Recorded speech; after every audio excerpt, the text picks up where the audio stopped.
PT 바넘은 이런 말을 했죠. 1분마다 한 명씩 호구는 태어난다. 그러니 사줄 만큼 어리석은 사람들이 있는 한 비트코인에는 가격이 붙습니다. 하지만 가치는 생겨나지 않습니다. 당신은 이 이야기를 2011년부터 계속 해왔습니다. 비트코인 1000달러 절대 못 간다. 1만 달러도 못 간다. 10만 달러는 절대 못 간다. 이렇게 말했습니다. 그럼 저도 하나만 묻겠습니다. 당신은 비트코인이 얼마까지 떨어지면 내가 틀렸습니다, 이렇게 인정하고 비트코인을 팔 겁니까? 그런 가격이 있어요? 있죠. 항상 있습니다. 제 생각에 틀렸다고 인정할 가격, 그 숫자는 있습니다. 그래요? 그 가격이 얼마죠? 스트레티지가 파산할 때까지, 그리고 스트레티지가 보유한 마지막 사토시 한 개까지 싹 다 채권자들에 의해서 강제 청산될 때까지 기다리세요. 그때 가서 사라는 겁니다. 그러니까 피터, 비트코인이 얼마가 되면 인정하시겠습니까? Bitcoin has the difficulty adjustment which prevents more gold. 비트코인엔 난이도 조정이 있습니다. 그래서 가격이 오른다고 해서 금처럼 공급이 확 늘어나는 일이 벌어지지 않습니다. Assuming you accept the proposition that Bitcoin will never be hacked. 물론 그 말도 전제가 필요하겠죠. 첫째, 비트코인 시스템이 영원히 깨지지 않아야 합니다. 둘째, 사람들이 비트코인 대신 다른 암호화폐로 이동하지 않아야 하죠. 그 수많은 대체 코인들이 있는데도 비트코인이 계속 선택받을 거라고 믿어야 한다는 겁니다. 그럼 금은요? 금은 이미 해킹당했습니다. 이미 우리는 지금 금이 해킹된 세상에 살고 있습니다. 법정화폐, 그게 바로 금에 대한 해킹입니다. 이미 시스템은 뚫렸어요. 금 공급량은 역사적으로 연 약 2% 정도 증가해 왔습니다. 이건 대략 세계 인구 증가율이랑 비슷합니다. 그래서 1인당 이용 가능한 금의 양은 상당히 안정적으로 유지되어 왔죠. 그리고 우리가 금본위제에 있었던 시절을 보면 오히려 물가는 계속 내려갔습니다. 가격이 하락했죠. 즉, 연 2% 수준의 공급 증가는 충분히 감당 가능한 수준이었습니다. 왜냐하면 금 기준으로 보면 시간이 갈수록 가격이 내려갔고 그 안에서 경제적 번영도 함께 있었기 때문이죠. 그러니까 핵심은 공급이 아니라 수요입니다. 비트코인 수요는 0이 될 수도 있습니다. 그러면 공급량이 얼마든 아무 의미가 없습니다. 비트코인이 단 한 개만 존재하더라도 아무도 원하지 않으면 그 가치는 0입니다. 기억하세요.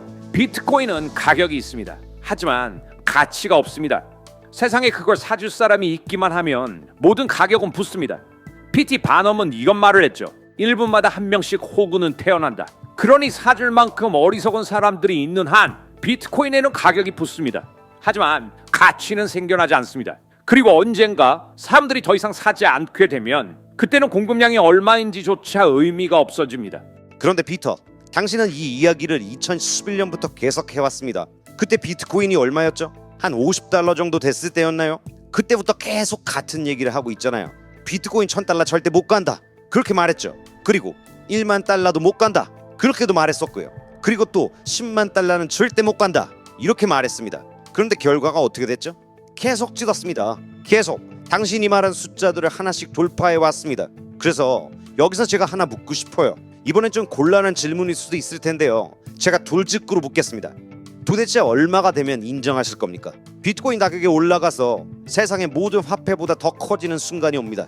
금보다 커지는 가격도 있을 거고요. 모든 법정화폐를 합친 것보다 더 커지는 가격도 있을 겁니다. 그 가격에 도달하면 그때는 인정하시겠습니까?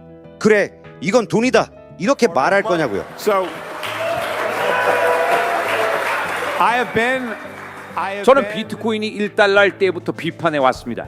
But 맞아요. 그리고 솔직히 말하면 이 자리에 있는 대부분의 사람들보다 훨씬 먼저 비트코인을 알고 있었습니다. 하지만 제가 5,000달러 못 간다, 1만 달러 못 간다, 이렇게 말한 적은 없습니다. 오히려 예전에 이런 말을 한 적도 있습니다. 비트코인 5,000달러일 때 5만 달러까지 갈 수도 있다, 저는 이렇게 말했었어요. 제가 정말 강하게 선을 그었던 숫자는 단 하나였습니다. 10만 달러. 거기까지는 절대 못 간다, 제가 그렇게 말했었죠. 그런데 제가 그 말을 했던 시점을 봐야 합니다. 그때 비트코인은 69,000달러에서 15,000달러까지 폭락한 뒤였습니다. 그때 저는 이게 꼭지였구나, 그렇게 생각했죠. 그리고 저는 지금도 그렇게 믿고 있습니다. 자기성설이네요. 저는 도널드 트럼프가 당선되지 않았다면 비트코인이 10만 달러를 넘지 못했을 거라고 봅니다. 에이, 그건 아니죠. 아니요, 저는 그렇게 생각해요. 순전히 트럼프 때문이었다고 봐요. 이제 진짜 질문은 이겁니다. 비트코인이 다시 10만 달러를 찍을 수 있을까? 저는 잘 모르겠습니다. 어쩌면 비트코인이 10만 달러 가기 전에 금이 먼저 10만 달러 갈 수도 있습니다. 지켜보면 알겠죠. 그런데 제가 되묻고 싶은 건 이겁니다. 비트코인이 얼마나 오를까? 솔직히 저에겐 그게 중요하지 않습니다. 제가 비트코인 1달러일 때도 부정적이었고 지금 10만 달러 근처까지 왔어도 여전히 부정적입니다. 저에게 중요한 건 가격이 아니에요. 가격은 중요하지 않아요. Price, because Alright. it determines the total market cap, Okay. the capitalization. 아니요. It's essential. 오히려 가격만큼 중요한 게 없습니다. 왜냐면 가격이 전체 시가총액을 결정하고 결국 얼마나 큰 돈이 될 수 있는지를 보여주는 숫자니까요. 좋아요. 그럼 저도 하나만 묻겠습니다. 당신은 비트코인이 얼마까지 떨어지면 내가 틀렸습니다, 이렇게 인정하고 비트코인을 팔 겁니까? 그런 가격이 있어요? 있죠. 항상 있습니다. 제 생각에 틀렸다고 인정할 가격, 그 숫자는 있습니다. 그래요? 그 가격이 얼마죠? 현재 기준으론 약 12,000에서 15,000달러 수준입니다. 만약 거기까지 내려간다면 좋아요. 그럼 비트코인 가격이 15,000달러까지 떨어지면 당신은 비트코인 전부 팔고 내가 틀렸다 인정하는 거겠네요. 네, 그 정도까지 내려간다면 비트코인에 대한 제 논리는 상당 부분 흔들릴 겁니다. 그건 인정합니다. 아, 좋습니다. 어쩌면 내년 이 컨퍼런스에 올 땐 비트코인을 하나도 안 들고 있을 수도 있겠군요. 하지만 팔게 된다면 꼭 기억하세요. 캐더 골드는 좀 사두세요. 아니, 들어보세요. 저는 항상 이 숫자를 갖고 있었습니다. 제 논리가 틀렸다고 인정할 가격, 그 기준은 늘 있었습니다. 만약 내일 아침에 눈을 떴는데 비트코인이 50달러가 되어 있다? 그럼 저는 이렇게 말할 겁니다. 제 채를 사신 모든 분들께 죄송합니다. 제가 틀렸습니다. 완전히 잘못 봤습니다.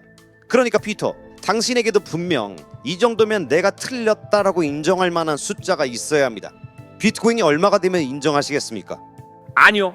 저는 그렇게 보지 않습니다. 저에게 중요한 건 가격이 아니에요. 제가 늘 말해온 기준은 아주 분명합니다. 만약 어느 날 눈을 떴는데 세상이 하이퍼 비트코인화 되어 있다면, 즉 비트코인이 진짜 돈이 되어 있고 사람들이 일상적으로 비트코인을 쓰고 있다면요. 전에 제가 앤서니 폼플리아노 형제와 함께 식당에 간 적이 있었습니다.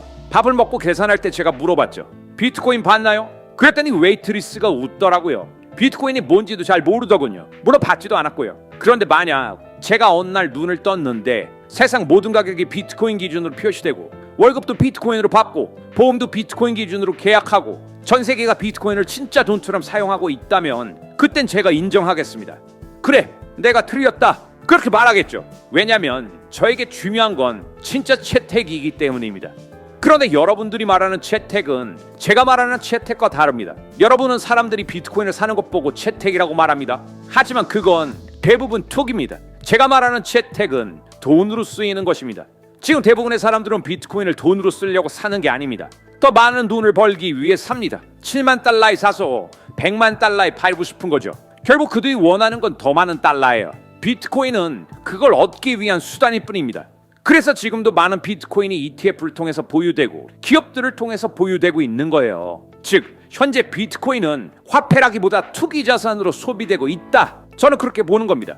그러니까 저에게 중요한 건 가격이 아니에요. 하지만 당신에겐 가격이 중요하죠. 결국 판단 기준은 가격이 될 겁니다. 그리고 저는 확신합니다. 비트코인은 15,000달러까지 내려갈 겁니다.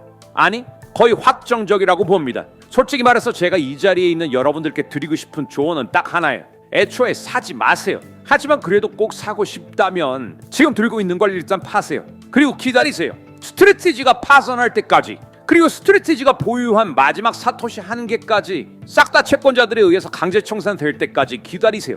그때 가서 사라는 겁니다. 왜냐면 그때 가격은 지금보다 훨씬 낮을 테니까요. 물론 지금부터 끝까지 같이 끌려 내려가고 싶다면 그건 여러분들 자유예요. 하지만 진짜 문제는 단순히 비트코인에서 잃은 돈만이 아닙니다. 예를 들어 비트코인이 7만 달러에서 1만 달러로 떨어진다. 그 손실도 손실이죠. 그런데 동시에 금이 5천 달러에서 2만 달러까지 간다면 여러분은 그 상승을 하나도 못 가져가는 겁니다. 즉 비트코인에서 잃은 손해뿐만이 아니라 금을 안 샀기 때문에 놓치는 기회비용, 그것까지 같이 잃는 거예요.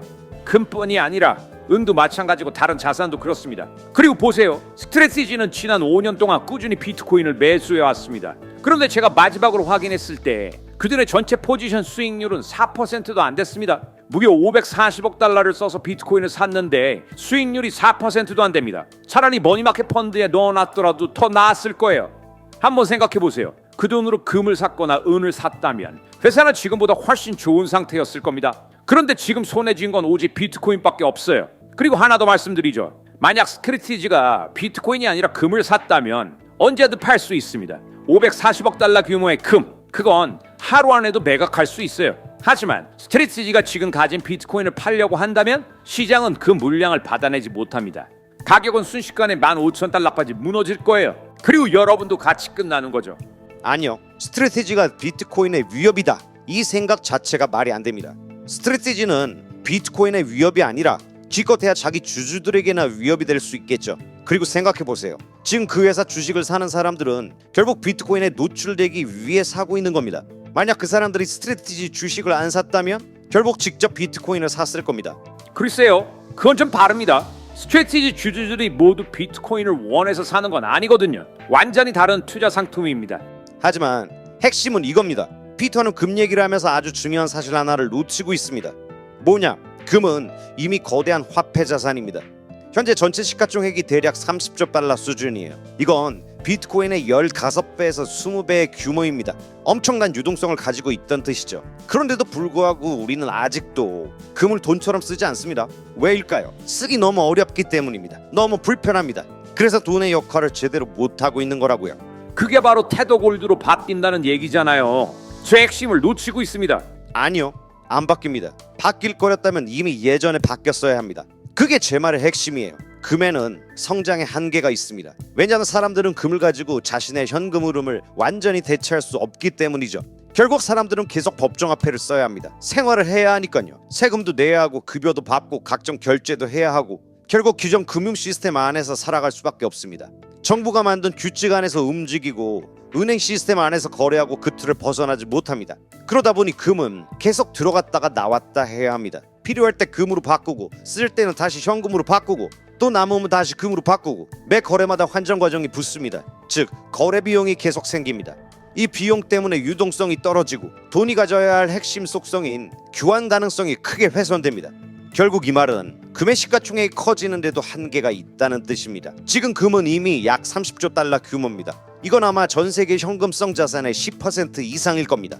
제가 말하는 현금성 자산은 전 세계 법정화폐, 금, 미국 국채 같은 정부 채권까지 다 포함한 개념입니다. 즉 이미 금은 엄청나게 큰 자산이에요. 그래서 최상의 시나리오를 가정해도 앞으로 갈 수 있는 최대치는 고작 10배 정도입니다. 그 정도 올라가면 사실상 세상의 대부분의 자산들을 흡수한 수준이 되겠죠. 다만 비트코인은 자자, 좋습니다. 죄송하지만 이제 마무리 발언으로 넘어가야겠습니다. 이대로 가면 시간이 너무 부족하겠어요. 피터, 끊지 않고 2분간 마지막 발언 부탁드립니다. 네, 방금 나온 얘기 중에 짚고 넘어가고 싶은 부분이 많지만 먼저 하나만 말씀드리죠. 예전에 금의 가격은 온스당 20달러였습니다. 지금은 5,000달러 수준이에요. 그럼 앞으로 어떨까요? 어쩌면 수백만 달러가 될 수도 있습니다. 짐바브웨는 어떻습니까? 이미 엄청난 숫자로 거래되죠. 결국 핵심은 하나입니다. 얼마나 많은 법정화폐를 찍어내느냐, 이거라고요. 하이퍼 인플레이션이 오면 금이 올라가는 게 아닙니다. 사실 금은 그 자리에 그대로 있는 겁니다. 떨어지는 건 달러, 유로, 엔화, 파운드 같은 법정화폐의 가치죠. 그동안 사람들이 금을 돈처럼 쓰지 않았던 이유도 단순합니다. 불편했기 때문이에요. 달러 쓰는 게 편하고 유로 쓰는 게 편하고 엔화 쓰는 게 편했겠죠. 하지만 문제는 그 편리한 화폐들이 가치를 저장하지 못하도록 설계되어 있다는 겁니다. 의도적으로요. 지금 중앙은행들은 대놓고 이렇게 말합니다. 우리는 매년 최소 2%씩 당신 돈의 가치를 깎아내리고 있습니다. 최소 2%예요. 더 많이 잃을 수도 있죠. 그렇다면 사람들은 당연히 대안을 찾기 시작할 겁니다. 빠르게 가치가 떨어지는 돈 말고 다른 저장 수단을 찾겠죠. 그리고 이제는 블록체인 기술도 있고 캐더골드 같은 구조도 가능해졌습니다. 즉 금을 훨씬 더 편하게 사용할 수 있게 된 겁니다. 지금까지 사람들은 편리함을 얻는 대신 구매력 하락을 감수해왔죠. 하지만 앞으로는 법정화폐 편리함이 예전만큼 압도적인 장점이 아니게 될 겁니다. 왜냐하면 금도 편해지기 때문입니다. 사람들은 더 나은 선택지가 나오면 움직입니다. 택시에서 우버로 갔고 우체국에서 페덱스로 갔듯이 달러에서 유로, 파운드로 그리고 결국 금으로 이동될 겁니다. 캐더골드를 통해서요. Thank you, Peter. 감사합니다, 피터. 좋습니다. 사이페딘, 마지막 2분입니다. 깔끔하게 마무리해보시죠. 고맙습니다, 피터. 방금 제 마지막 한 방을 직접 던져주셨네요. 맞습니다. 금은 가치가 오르지 않습니다. 맞아요. 금은 기본적으로 가치를 거의 일정하게 유지합니다. 그리고 숫자가 올라가는 것처럼 보일 때도 사실은 금의 가치가 오른 게 아니라 법정화폐의 가치가 떨어진 것뿐입니다. 저는 이 부분이 아주 중요하다고 생각합니다. 왜냐하면 금을 보유한다는 건 본질적으로 수익을 내는 행위가 아닙니다. 그저 내 부를 보존하는 것에 가깝습니다. 하면 비트코인은 다릅니다. 비트코인은 진짜 혁신적이고 흥미롭고 세상을 바꿀 만큼 강력한 기술입니다. 그리고 상승 속도 자체가 완전히 다릅니다. 금의 지난 50년 연평균 복리 성장률은 대략 8에서 10% 수준이었습니다. 그런데 비트코인은 첫 15년 동안 연평균 120% 수준이었죠. 매년 120%입니다. 이건 비교 자체가 안 됩니다. 그리고 이 흐름은 계속 이어질 가능성이 큽니다. 왜냐하면 비트코인은 0에서 시작해서 전 세계의 현금성 자산을 조금씩 흡수해가고 있는 과정이기 때문이죠. 이건 투자 기회라는 측면에서도 엄청난 기회고 동시에 인류가 돈을 사용하는 기술 자체를 바꾸는 거대한 변화이기도 합니다. 그래서 비트코인은 이미 30조 달러 규모까지 커졌지만 실제로 쓰기 어렵고 정부의 개입에 취약해서 수십 년 동안 사실상 손발이 묶여 있었던 금보다 우리 인간에게 훨씬 더 좋은 선택지를 제공합니다.